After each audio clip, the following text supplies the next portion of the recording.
Everyone, स्वागत है आपका आपके यूट्यूब चैनल एम रेलवे में। आज जो है हम पढ़ेंगे स्ट्रैटेजिक मार्केटिंग प्लानिंग के बारे में। कौन कौन से डिफरेंट टूल्स है जो कि बहुत ही ज़्यादा इम्पॉर्टेंट है ये चैप्टर। ठीक है, अच्छे से आपने हर एक पॉइंट को समझना है। थोड़ा सा लंबा बन जाएगा वीडियो, बट कोई बात नहीं, आपने इसको पूरा अच्छे से देखना है और डबल देखना है इसको। क्यों?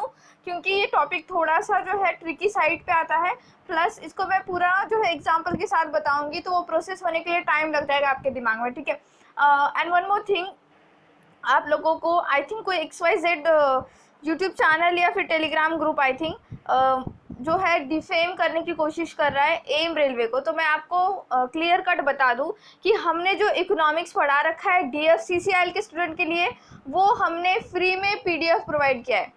और जो हम इकोनॉमिक्स बताते हैं कि हमारे 2021 एडिशन में है, एम रेलवे के 2021 एडिशन की बुक जो है उसमें है, ये इकोनॉमिक्स माइक्रो इकोनॉमिक्स है और DFCCIL को मैक्रो इकोनॉमिक्स आती है। तो दो इकोनॉमिक्स में फ़र्क है, इसीलिए मैंने आपको कहा है कि हम जो है वो फ्री में प्रोवाइड करेंगे, जस्ट बिकॉज वो बहुत ही ज़्यादा मात्रा में हमको पढ़ना पड़ता है।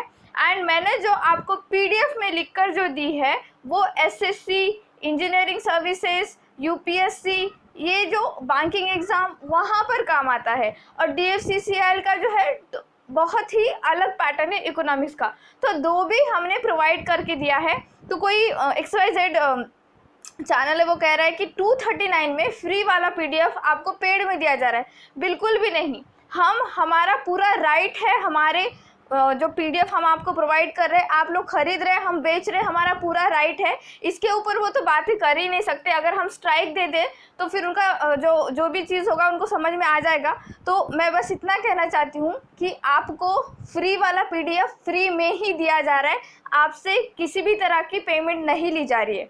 हाँ, हालांकि जो इकोनॉमिक्स है हमारे 2021 एडिशन में, उसमें हमने एक्स्ट्रा इन्फो दे रखी है जो कि SSC और बैंकिंग सेक्टर एग्जाम्स के लिए इम्पॉर्टेंट है। That's it, nothing else. तो फ्री वाला कंटेंट फ्री में मिलता है। आप मुझे बताना, इतना अच्छे से आपको कंटेंट कोई दे रहा है DFCCIL के लिए? कोई भी नहीं दे रहा है। भले वो पढ़ा रहे हैं तो इस तरह से पढ़ाया जा रहा है कि भाई उनको पकड़ के रखना है आप लोगों को। मुझे इस तरह से पढ़ाना है कि आप लोग बार बार किसी और को जाकर बताएं कि वहाँ पर अच्छा पढ़ाया जा रहा है, वहाँ से आपके मार्क्स गेन होंगे। इसलिए नहीं पढ़ाना है कि सिर्फ सब्सक्राइबर गेन करने हैं या लाइक्स गेन करने हैं, ये तो मोटो है ही नहीं मेरा। ऐसा अगर मोटो होता तो कब का एड्स वैड्स लगा दे के, गूगल एड्स लगा दे के सब्सक्राइबर आ जाते। ऐसा कोई मोटो नहीं है मेरा। बस इतना मोटो है कि जो भी गरीब बच्चा है जो अफोर्ड नहीं कर सकता है, उनको एक अच्छा प्लेटफॉर्म प्रोवाइड किया जाए, अच्छा कंटेंट दिया जाए, ऑथेंटिक इन्फॉर्मेशन दी जाए। तो जो भी कोई डिफेम करने की कोशिश कर रहा है, स्ट्राइक आ जाएगी, प्लीज़ पीछे हट जाओ। ओके, चलिए फिर स्टार्ट करते हैं बहुतों की बातें। देखो, स्ट्रैटेजिक प्लानिंग में मोस्ट इंपॉर्टेंट जो हम पढ़ेंगे आज, BCG मैट्रिक्स पढ़ेंगे और SWOT पढ़ेंगे। ठीक है, BCG मैट्रिक्स मोस्ट इंपॉर्टेंट है, इसी के ऊपर क्वेश्चन बन रहे हैं। तो 1 by 1 जो है मैं आपको पढ़ के सुनाती हूँ कि अपने जो फर्स्ट पेज, तो देखो ये सिर्फ इतना बताता है कि स्ट्रैटेजिक प्लानिंग किस तरह से करनी है। देन जो है इंपॉर्टेंट है ये ग्रोथ शेयर मैट्रिक्स डायग्राम। ठीक है, ग्रोथ शेयर मैट्रिक्स या फिर इसको BCG मैट्रिक्स करके कहते हैं। तो इसको मैं एग्जाम्पल के साथ बताऊंगी आपको, तो तुरंत ही आपके दिमाग में बैठ जाएगा। अगर आप खुद से पढ़ने की कोशिश करोगे तो नहीं समझ में आएगा। चलिए स्टार्ट करते हैं। देखो, strategic planning is the process of developing and maintaining a strategic fit between the organisation goals and capabilities and its changing marketing opportunity. अब स्ट्रैटेजिक प्लानिंग क्या होता है? सिंपल सी बात है। अब स्ट्रैटेजिक प्लानिंग मतलब क्या है? आपकी स्ट्रैटेजिक प्लानिंग क्या होनी चाहिए DFCCIL के रिलेटेड, कि गोल क्या है कि DFCCIL में एग्जीक्यूटिव पोस्ट निकालनी है, ये हो गया, और आपका स्ट्रैटेजी एक है, तो वो दोनों में फिट बैठना चाहिए। सिंपल सी बात है। ठीक है, और जैसे जैसे मार्केट के चेंजेस आ रहे हैं, मार्केट में अपॉर्चुनिटी आ रही है, उस तरह से उसको आप ग्रैब करोगे तो अल्टीमेटली आप DFCCIL क्लियर कर लोगे। यही होता है स्ट्रैटेजिक प्लानिंग। ठीक है, it is based for the long term planning of the firm. और जो स्ट्रैटेजिक प्लानिंग होती है वो ना 1 दिन की होती है, ना 2 दिन की होती है, ना 3 दिन की होती है। ये लॉन्ग टर्म प्लानिंग होती है। 10-10 साल, 20-20 साल का एक टारगेट रखा जाता है, एक 5 साल का विजन होता है। ऐसा नहीं होता है कि बस जैसे ही कंपनी स्टार्ट कर दी तो 1 साल के अंदर अंदर उसका जो भी प्रमोशन होगा, क्या होगा, वो सब कुछ देख लिया जाएगा और फिर वहीं पर रुक जाएगा। बिल्कुल नहीं होता है ऐसा। कंपनी के बारे में लॉन्ग टर्म के लिए सोचा जाता है। ठीक है, अब इसको हिंदी में पढ़ते हैं हम लोग। और कल किसी ने कहा था कि इंग्लिश से ज़्यादा हिंदी का डर लग रहा है। सच में इसका थोड़ा सा जो हिंदी हमारे जो हमारी टीम मेंबर ने हिंदी का जो ट्रांसलेशन किया है वो लाजवाब है। इतना मतलब मुझे खुद भी पढ़ते समय ऐसा लग रहा था जैसे वो क्राइम पेट्रोल में नहीं क्या स्टार्टिंग में आता है कि इस धारावाहिक के सभी पात्र काल्पनिक है, समथिंग लाइक दैट, ऐसा लग रहा है। तो चलो पढ़ते हैं फिर से। रणनीतिक योजना संगठन के लक्ष्यों और क्षमताओं और इसके बदलते मार्केटिंग अवसरों के बीच एक रणनीति फिट को विकसित करने और बनाए रखने की प्रक्रिया है। यह फर्म की दीर्घकालिक योजना का आधार है। तो सिंपल सी बात है, स्ट्रैटेजिक प्लानिंग का मतलब ये होता है कि भाई आपने क्या स्ट्रैटेजी बना रखी है, वो स्ट्रैटेजी आपके गोल के साथ फिट हो रही है क्या, और फिट भी हो रही है तो मार्केट जितना चेंज हो रहा है उस मार्केट चेंजेस में आपको क्या अपॉर्चुनिटी मिल रही है आपका गोल जो है आपको अचीव करने के लिए।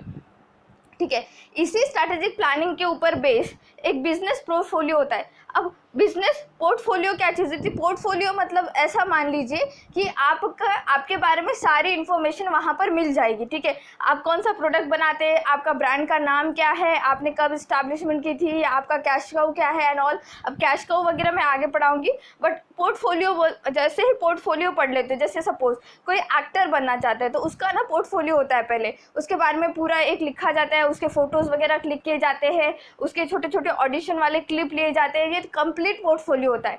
ठीक है, कोई जॉब पर जाता है तो क्या होता है कि रिज्यूमे होता है, तो resume is a kind of portfolio. ठीक है, इस तरह की चीज़ें होती है। पोर्टफोलियो मतलब कंपनी के बारे में सब कुछ पता रहना, the collection of business and products that makeup the company. ठीक है, जो इसके आधार पर प्रबंधन को व्यवसाय पोर्टफोलियो की योजना बनानी चाहिए। व्यवसायों और उत्पादों का संग्रह जो कंपनी बनाते हैं, ठीक है, जो कंपनी प्रोडक्ट बना रही है, जो सर्विस प्रोवाइड कर रही है, उसके बारे में पूरा इकट्ठा इन्फॉर्मेशन होना चाहिए। इसी को हम क्या कहेंगे? Business portfolio. अच्छा, portfolio analysis is the process by which management evaluates the products and business that make up the company। अब पोर्टफोलियो तो मिल गया, अब पोर्टफोलियो मिलने के बाद जो मैनेजमेंट वाले लोग होते हैं वो क्या करेंगे, उसके बारे में जो है अच्छे से रिसर्च करेंगे और जानेंगे कि भाई कौन सा जो एरिया है हमारी कंपनी में, कौन सा ऐसा प्रोडक्ट है जिसके ऊपर हम ज़्यादा पैसे लगाएं, कौन सा ऐसा प्रोडक्ट है जिसमें डिसइन्वेस्टमेंट करें, और कौन सा ऐसा प्रोडक्ट है जिसको मार्केटिंग की ज़रूरत है। सेम, ठीक है। तो पोर्टफोलियो बनाने का एक ही उद्देश्य होता है कि आपने उसके ऊपर अच्छे से रिसर्च करना है, और कौन करेगा? मैनेजमेंट सेक्टर के लोग। ठीक है, the first step is identifying the strategic business unit. Most important, इसका फुल फॉर्म पूछा जा सकता है, तो प्लीज़ ये याद रखना। ठीक है, ये देखिए मैंने जूम कर दिया इसको। Strategic business unit most important है, इसके बारे में आपको फुल फॉर्म तो गारंटेड है, मुझे ऐसा लगता है कि फुल फॉर्म इसका जो बीसीजी मैट्रिक्स है उसका, वाल्स का या फिर पेट्स का फुल फॉर्म आपको पूछा ही जाएगा। अब वाल्स पेट्स ये क्या है वो आगे की क्लास में पढ़ेंगे, आज सिर्फ बीसीजी मैट्रिक्स पर पढ़ना पड़ेगा क्योंकि बहुत लंबा बन जाएगा वरना वीडियो। ठीक है, the first step to identify the strategic business units SBU that are vital to company, the well known model of the Boston Consulting Group. ठीक है, Boston Consulting Group BCG sorts the SBUs, SBU क्या है? Strategic business units, into growth share matrix leading to 4 types of SBU। अच्छा, आज जो है पूरा focus हम करेंगे ग्रोथ शेयर मैट्रिक्स। अब ग्रोथ शेयर जो मैट्रिक्स है, ये BCG जो मैट्रिक्स मैंने कह रही हूँ वो पूरा का पूरा ग्रोथ शेयर मैट्रिक्स है। एक्चुअली जो बॉस्टन कंसल्टिंग ग्रुप है USA की बहुत बड़ी कंपनी है, और इन्होंने जो मॉडल बना रखा है एक स्ट्रैटेजिक बिजनेस का यूनिट किस तरह से होना चाहिए, कि किस तरह से वो जो भी कंपनी है वो किस तरह से स्ट्रैटेजी बनानी चाहिए, इसके बारे में BCG ने बहुत ही बढ़िया काम किया है, और ये मॉडल हमेशा के लिए याद किया जाएगा, और यही मॉडल हमेशा आपके एग्ज़ाम में भी पूछा जाएगा। अगर आप MBA स्टूडेंट हो वहाँ पर भी पूछा जाएगा, और कहीं किसी पेपर में MBA रिलेटेड डेटा आता हो वहाँ पर भी। इसका मतलब क्या है कि DFCCL में भी ये पूछा जाएगा। तो देखो, पहला कदम रणनीतिक व्यापार इकाइयों SBU की पहचान करना है जो कंपनी के लिए महत्वपूर्ण है।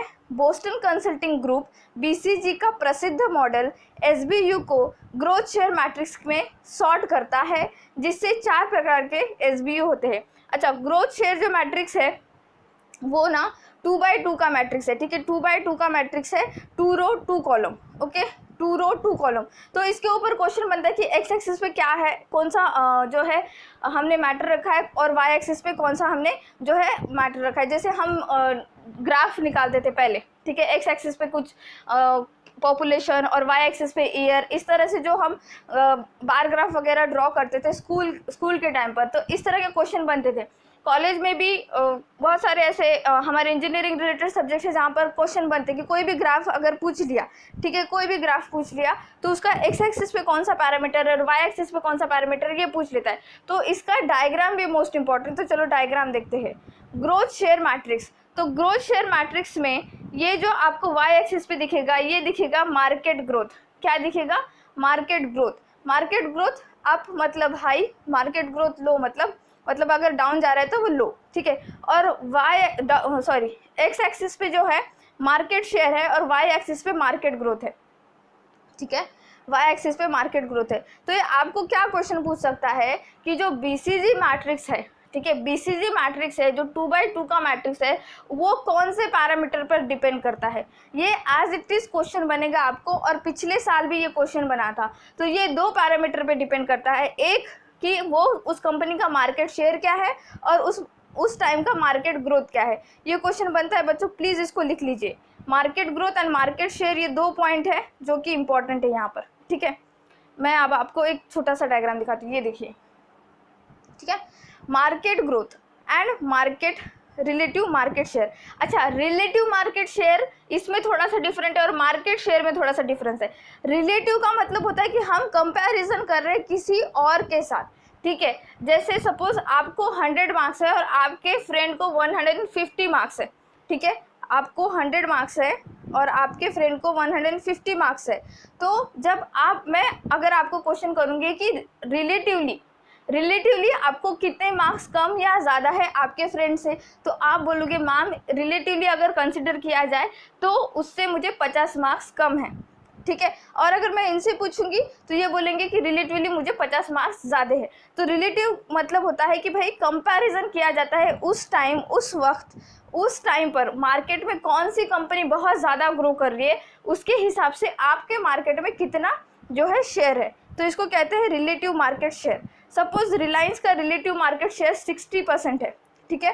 रिलायंस का, जियो का समझ लो, जियो का मार्केट शेयर, मार्केट में उसकी पकड़ कितनी है, 60% है टेलीकॉम इंडस्ट्री में, ठीक है। वहीं अगर मैं एयरटेल का पूछूं तो वो 20% है। तो आपको समझ में आ गया ना कि रिलेटिव शेयर इनका क्या है, 3:1 है। 3:1 क्यों कहा मैंने, क्योंकि इसका ज़्यादा है और इसका कम है, एयरटेल का कम है, तो इसको कहते हैं रिलेटिव मार्केट शेयर। 1 by 1 सब जान लेंगे हम। इसमें 4 पैरामीटर होते हैं, एक होता है स्टार, दूसरा होता है कैश काउ, तीसरा होता है क्वेश्चन मार्क और फोर्थ वन इज डॉग। अच्छा, स्टार मतलब किसी भी कंपनी का स्टार प्रोडक्ट, ठीक है, ये एग्जाम्पल के साथ देखेंगे, डोंट वरी। स्टार देखो यहाँ पे दिखा है statement, high growth and high share units in need of investment. तो यहाँ पर देखो, जो स्टार कैटेगरी में जो रखा जाता है प्रोडक्ट, उसका हाई ग्रोथ भी होता है और वो जो है हाई मार्केट शेयर भी रहता है उसका, ठीक है।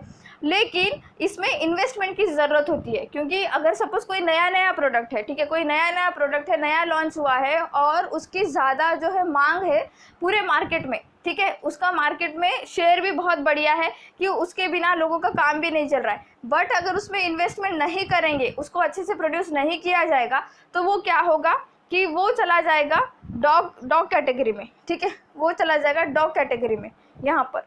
तो ये 1 by 1 डायरेक्टली एग्जाम्पल पे जाते हैं। चलो देखो, नेस्ले का एग्जाम्पल लेते हैं हम लोग। नेस्ले, ये क्लियर नहीं आ रहा है, लेट मी जस्ट सी। ये यूनिलीवर जो कंपनी है, ठीक है, यूनिलीवर जो कंपनी है उसका बीसीजी मैट्रिक्स मुझे गूगल पर मिल गया, तो मैंने वो यहाँ पर ऐड किया।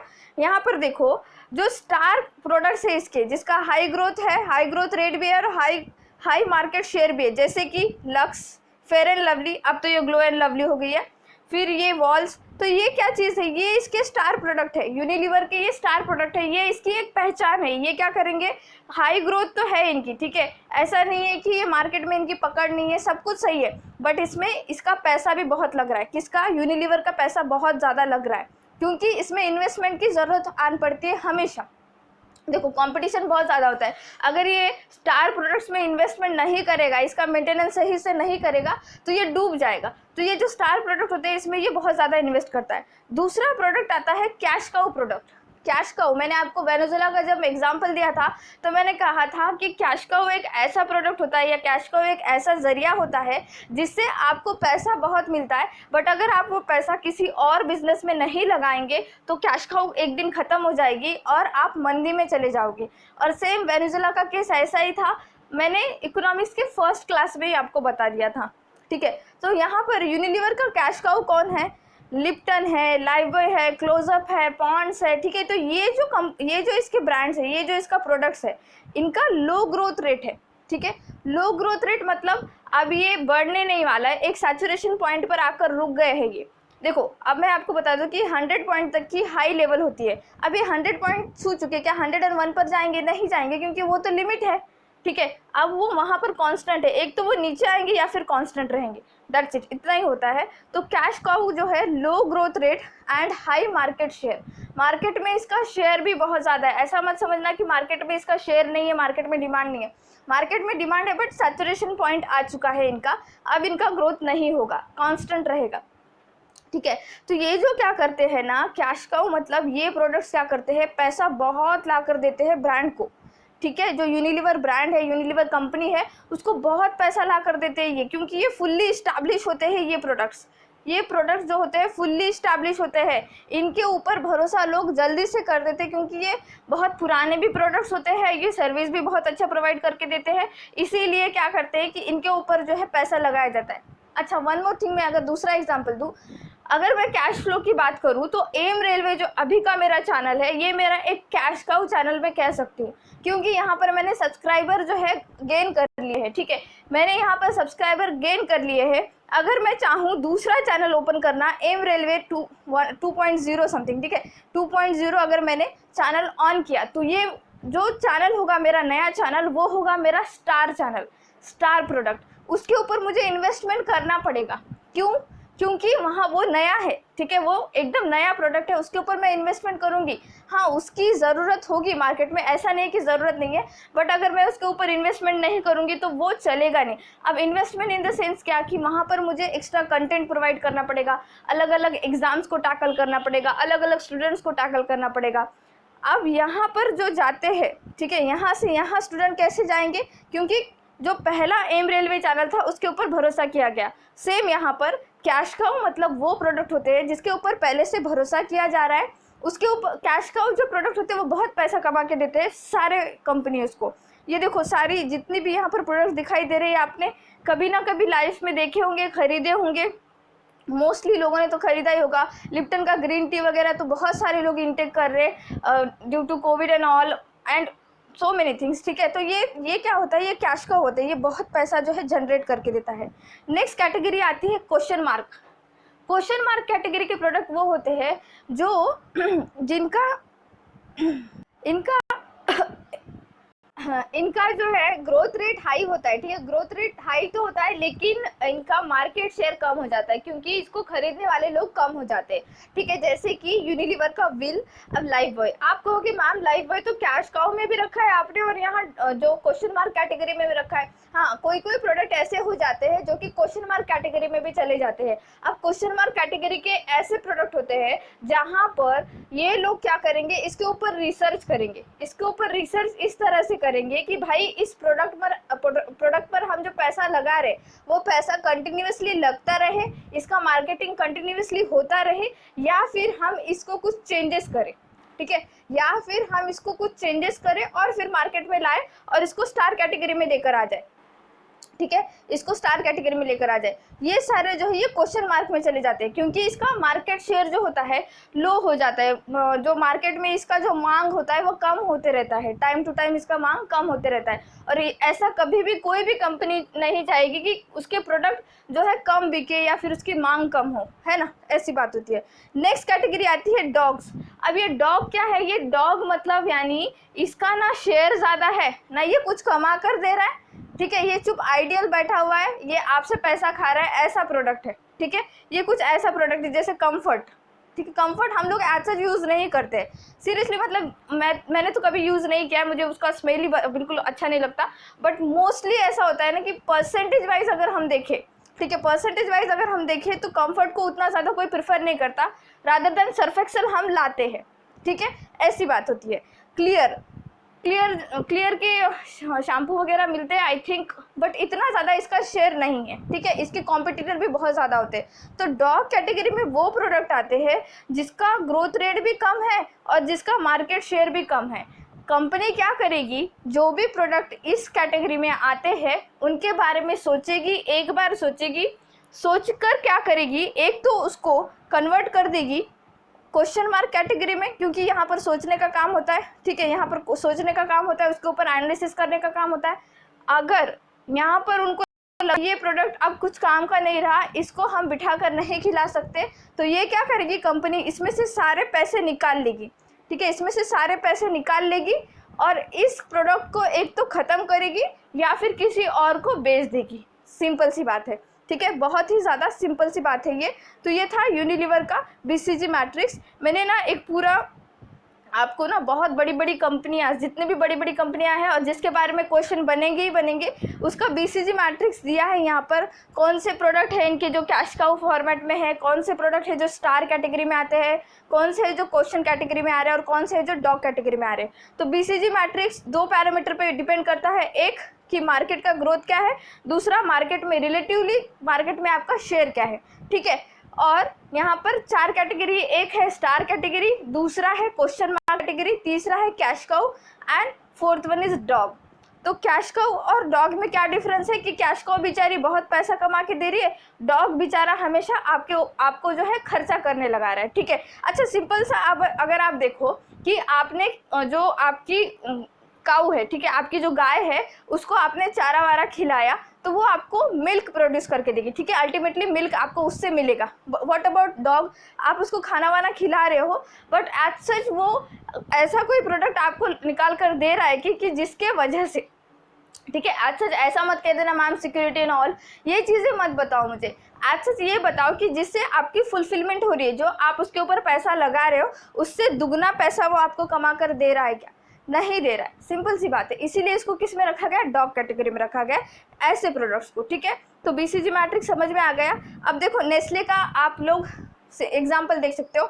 नेस्ले की जो मैगी है ये कैश काउ है ना, ये बहुत पैसा कमा के देती है, नेस्ले ब्रांड को बहुत ही ज़्यादा पैसा कमा के देती है। पिछले में आई थिंक 2015-16 के दरमियान मैगी बैन हो चुकी थी इंडिया में, तब कितना इनको लॉस हुआ था, जब हमने पढ़ा था कि कितने सारे लोग जो है मैगी पे सरवाइव करते हैं, मैगी खाते हैं। मोस्टली जो स्टूडेंट्स होते हैं वो मैगी प्रिफर करते हैं स्नैक टाइम पे वगैरह। तो मैगी जो है नेस्ले के लिए क्या है, कैश काउ है। वही नेस्कैफे जो है नेस्ले का स्टार प्रोडक्ट है, वो उसका एकदम स्टार प्रोडक्ट है, उसको चमकाने का काम किया जाता है, उसके ऊपर पैसे इन्वेस्ट करने का काम किया जाता है, उसका ब्रांडिंग करने का काम किया जाता है, उसके अट्रैक्टिव जो क्या कहते हैं उसको सेलिंग करने का काम किया जाता है। वहीं अगर क्वेश्चन मार्क में देखा जाए तो किटकैट, अब किटकैट का इतना सेल नहीं हो रहा है, तो आप क्या करेंगे, ये लोग इसके बारे में सोचेंगे, इसके बारे में एक अट्रैक्टिव ऐड बनाएंगे, उसमें कुछ ना चेंजेस लाने की कोशिश करेंगे, उस प्रोडक्ट में क्वालिटी ऐड करने की कोशिश करेंगे, इस तरह से। और मिल्की बार तो मैंने ज़िंदगी में कभी नहीं खाया है नेस्ले का, मुझे तो पता भी नहीं था, और ये डॉग कैटेगरी में आ गया। अब मैंने ऐसा क्यों कहा कि मैंने ज़िंदगी में कभी खाया नहीं और मुझे पता नहीं, क्योंकि मिल्की बार का जो मार्केट में शेयर है वो था ही नहीं, 0% था, उसके बारे में लोगों को पता नहीं, लोगों को उसके वो जो प्रोडक्ट आया अच्छा लगा नहीं, तो इसलिए उसका मार्केट शेयर भी ख़त्म हो चुका है। तो ये जो है ये बीसीजी मैट्रिक्स है, relative market share and market growth rate, ठीक है। तो ये सिंपल सा बीसीजी मैट्रिक्स, इसके ऊपर आप कोई भी क्वेश्चन आ जाए आप आराम से बना लोगे, ठीक है, आराम से बना लोगे। मैंने आपको जो है पूरा पीडीएफ में भी दे रखा है, पीडीएफ प्रोवाइड हो जाएगा 1 जून को आपको। 1 जून को जितने भी क्वेश्चंस, मतलब जितने भी हम चैप्टर कर लेंगे मार्केटिंग के, उतने हम अपलोड कर देंगे, ओके। तो देखो एक एक से ये पूरे स्टेटमेंट पढ़ते हैं हम। स्टार क्या होता है, high growth and high share units in need of investment, निवेश की ज़रूरत, उच्च विकास और उच्च शेयर इकाई।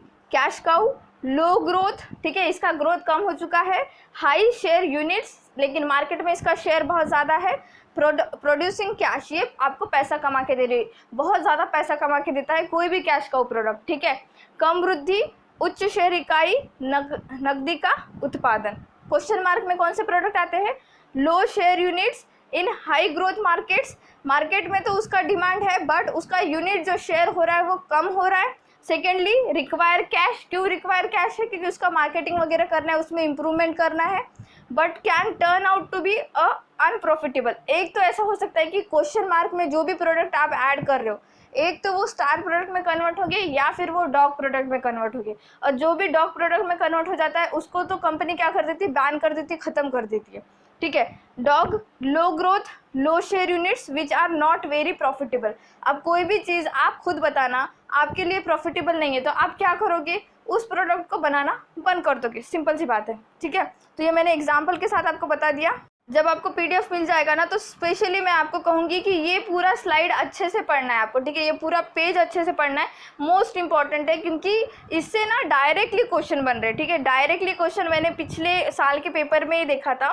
अच्छा, जो उन्होंने पूछा था कि लक्स जो ब्रांड है, ठीक है, लक्स जो सोप वगैरह का ब्रांड जो है वो कौन से मल्टीनेशनल ब्रांड के अंडर आता है, मतलब कौन से not multinational, sorry, national brand के अंदर आता है। तो यूनिलीवर, जो हिंदुस्तान यूनिलीवर लिमिटेड है उसके अंडर आता है। तो वो पूछ लेगा डायरेक्ट पापा के बारे में, ठीक है। प्रोडक्ट तो छोटे हैं, बट वो डायरेक्ट पापा के बारे में पूछ लेगा। तो आपको पता होना चाहिए कि बड़े बड़े ब्रांड्स जो होते हैं वो अलग अलग प्रोडक्ट बनाते हैं, ठीक है। Next, designing the business portfolio also means looking at future business. अब पोर्टफोलियो हम डिज़ाइन क्यों कर रहे हैं? जस्ट बिकॉज हम चाहते हैं कि फ्यूचर में हम किस तरह से बिजनेस ग्रोथ कर सके। जो प्रोडक्ट्स हम बना रहे हैं वो सही से बना रहे हैं या नहीं, कंपटीशन में हम उतर रहे हैं तो सही से उतर रहे हैं या नहीं, हम कॉम्पिटिटर को ख़त्म कर रहे हैं या नहीं, ये चीज़ें देखने के लिए हम क्या करेंगे? पोर्टफोलियो बनाएंगे। The product market expansion grid is portfolio planning tool for identifying company growth opportunity दो, ठीक है। मैंने जस्ट आपको मैंने इसको पूरा अच्छे से आपको बता दिया, ठीक है। अच्छा, ये देखिए कुछ इम्पोर्टेंट यहाँ पर जो पोर्टफोलियो हम बना रहे हैं। अब ये पोर्टफोलियो बनाने के बाद का स्टेप क्या होना चाहिए, ये यहाँ पर कहा गया है कि मार्केट पेनिट्रेशन होना चाहिए, प्रोडक्ट का डेवलपमेंट होना चाहिए, मार्केट डेवलपमेंट होना चाहिए और डाइवर्सिफिकेशन होना चाहिए, ठीक है। डाइवर्सिफिकेशन होना चाहिए। अब मार्केट पेनिट्रेशन का मतलब क्या है? अल्टीमेटली बाजार में जो है आपका जो भी आपका प्रोडक्ट है, ठीक है, उसको आपने इस तरह से रिप्रेजेंट करना चाहिए कि लोग उसे खरीदें। स्टेटमेंट पढ़ो, company growth by increasing sales of current product to current market segment without changing the product. आप वो प्रोडक्ट को चेंज नहीं करोगे, ठीक है, बिल्कुल चेंज नहीं करोगे, लेकिन इस तरह से पेनिट्रेट करोगे मार्केट में कि जो भी लोग उसको खरीदेंगे, जो सेगमेंट करेंगे। हमने कल ही पढ़ लिया कि सेगमेंट क्या होता है कि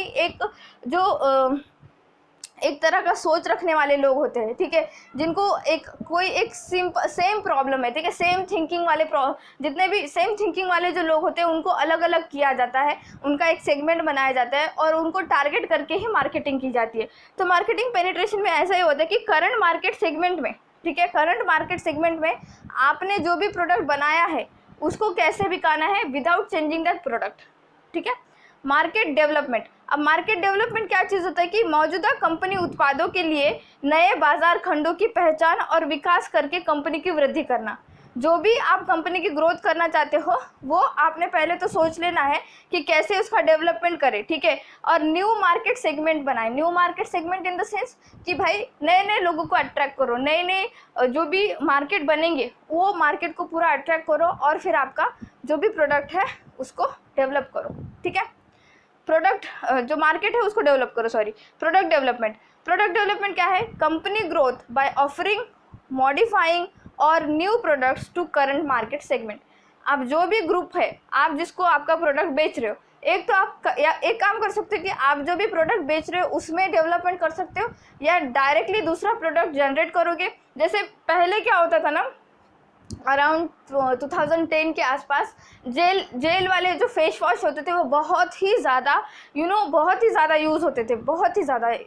अभी भी फ़िलहाल जेल वाले फेस वॉश यूज़ होते हैं, बट अभी ना फोम फेस वॉश बहुत ज़्यादा मार्केट में है। अब ये फोम फेस वॉश क्यों लाया इन्होंने? क्योंकि सेम ही ब्रांड होता है, बट ये क्या करते हैं कि प्रोडक्ट में डेवलपमेंट लाते हैं, ठीक है, प्रोडक्ट में डेवलपमेंट लाते हैं और फिर वो प्रोडक्ट बेचा जाता है। अब आपने देखना है इसके 5 साल बाद भी, आज से 5 साल बाद फोम फेस वॉश जो होंगे वो ज़्यादातर यूज़ किए जाएंगे और जेल फेस वॉश पूरी तरीके से ख़त्म हो जाएंगे, ठीक है। तो ये होता है प्रोडक्ट डेवलपमेंट। डाइवर्सिफिकेशन, अब डाइवर्सिफिकेशन क्या है? विविधीकरण मतलब कंपनी के मौजूदा उत्पाद और बाजारों के बाहर कारोबार शुरू करने या प्राप्त करने के माध्यम से कंपनी की वृद्धि करना। तो डाइवर्सिफाई करना, भाई उनके जो भी प्रोडक्ट है उसके अलावा भी कोई ऐसे प्रोडक्ट बनाना, वो उसके अलावा भी ऐसे कोई मार्केट सेगमेंट चूज करना जहां पर कंपनी की ग्रोथ हो सके, ये होता है डाइवर्सिफिकेशन। ठीक है, अब देखते हैं मार्केटिंग स्ट्रैटेजी। तो मार्केटिंग स्ट्रैटेजी जैसे मैंने जस्ट आपको कहा कि मार्केटिंग सेगमेंट्स होता है एंड ऑल, तो ये हम देखते हैं। उससे पहले हम देखते हैं स्वॉट। स्वॉट क्या चीज़ है ये देखना पड़ेगा हमको। Managing the marketing process requires 4 marketing management functions. तो ये जो स्वॉट है इसके बारे में आपको क्वेश्चन बनता है, डायरेक्टली इससे क्वेश्चन बनता है, तो प्लीज़ इसके ऊपर थोड़ा ध्यान दीजिए। ठीक है, the first is marketing analysis starting with स्वॉट analysis. स्वॉट analysis क्या है? Is an overall evolution of the company strength. अब ये जो शॉर्ट का फुल फॉर्म पूछता है आपको, ठीक है, शॉर्ट का फुल फॉर्म पूछते हैं, तो ये है स्ट्रेंथ, एस से स्ट्रेंथ, डब्ल्यू से वीकनेस, ओ से अपॉर्चुनिटी, टी से थ्रेट। ठीक है, ये यहाँ पर दिखाई दे रहा है। ठीक है, शॉर्ट। अब secondly marketing planning involve choosing the right marketing strategies. तो मैं आपको शॉर्ट एनालिसिस का एक एग्जाम्पल दूँ, टेस्ला का एग्जाम्पल लेते हैं। ठीक है, तो ये देखो टेस्ला का जो है स्वॉट एनालिसिस है। ये देखो एस से क्या है? स्ट्रेंथ आता है। तो स्ट्रेंथ आपको ना 2 क्वेश्चन बनते हैं। एक क्वेश्चन बनता है कि जो स्वॉट एनालिसिस होता है उसमें इंटरनल फैक्टर कौन से है और एक्सटर्नल फैक्टर कौन से है। जब भी आपको पूछा जाए कि इंटरनल फैक्टर कौन से, तो स्ट्रेंथ एंड वीकनेसेस जो है उस कंपनी के इंटरनल फैक्टर्स है, और एक्सटर्नल फैक्टर पूछे जाए तो अपॉर्चुनिटी और थ्रेट क्या होते हैं, वो एक्सटर्नल फैक्टर होते हैं। सिंपल सी बात, स्ट्रेंथ आपकी स्ट्रेंथ और आपकी वीकनेस आपके इंटरनल फैक्टर होंगे। आपको क्या अपॉर्चुनिटी मिल रही है या आपके लिए क्या थ्रेट है, ये तो एक्सटर्नल बात हो गई है ना, सिंपल सी बात। तो देखो जो टेस्ला कंपनी है उसका स्ट्रेंथ क्या है कि उसका स्ट्रॉन्ग ब्रांड है। ठीक है, टेस्ला एक बहुत बड़ा ब्रांड है विदाउट अ डाउट। सेकेंडली कि उसका जो मैन्युफैक्चरिंग फैसिलिटीज़ है बहुत बढ़िया है, और डायरेक्ट डिस्ट्रीब्यूशन जो है इसका स्ट्रेंथ है। अब इसका वीकनेस देखो, इसका वीकनेस क्या है? इसके पास उतना ज़्यादा अमाउंट में पैसा नहीं है। ठीक है, पहले नहीं था जब ये एनालिसिस हुआ, अब इसके पास पैसा है। सेकेंडली लैकिंग रिसोर्सेस की कमी है, तो ये इसकी वीकनेस है। Assets and value preventing further growth. अब देखो ऐसा नहीं है कि पैसा जो है इसके पास जो भी अमाउंट ऑफ मनी XYZ, क्या होता है किसी भी कंपनी के पास ना XYZ अमाउंट होता है, बट वो एक सैचुरेशन पॉइंट पे आने के बाद वहीं रुक जाता है, कांस्टेंट हो जाता है। एक तो बहुत ही ज़्यादा कांस्टेंट हो जाएगा या फिर कम हो जाएगा, 2 ही चीज़ें होती है। तो टेस्ला का भी ऐसा ही है कि लैकिंग रिसोर्सेस, उसके पास रिसोर्सेस की कमी है। सेकेंडली उसके पास जो भी पैसा है, एसेट्स है, वो कांस्टेंट हो चुके हैं।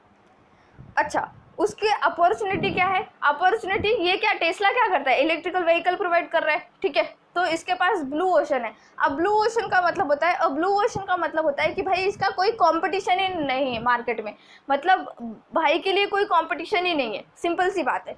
तो अपॉर्चुनिटी क्या है इसके? That the can speed up growth. इस अपॉर्चुनिटी की वजह से क्या करेगा कि उसकी ग्रोथ जो होगी वो स्पीड अप होगी। अब आपको एक बात बताना कि एग्ज़ाम के लिए जो है एक सीट है, एक ही बंदा बैठा है, तो आप मुझे एक बात बताना कि वो बंदा सक्सेसफुल होगा, इसकी कितने परसेंटेज ऑफ प्रोबेबिलिटी है? 100% प्रोबेबिलिटी है। क्यों? क्योंकि उसके लिए कोई कंपटीशन ही नहीं है, सिंपल सी बात है। अब ब्लू ओशन इसे कहते हैं। अब थ्रेट क्या है इसके लिए, इस कंपनी के लिए थ्रेट क्या है कि जो देखो कंपटीशन फ्रॉम लीडिंग ब्रांड्स। ऐसा हो रहा है कि इसका देखा देखी लोग क्या कर रहे हैं कि इलेक्ट्रिकल व्हीकल में इन्वेस्टमेंट करना चाह रहे हैं, तो ये इसके लिए एक थ्रेट बन चुका है।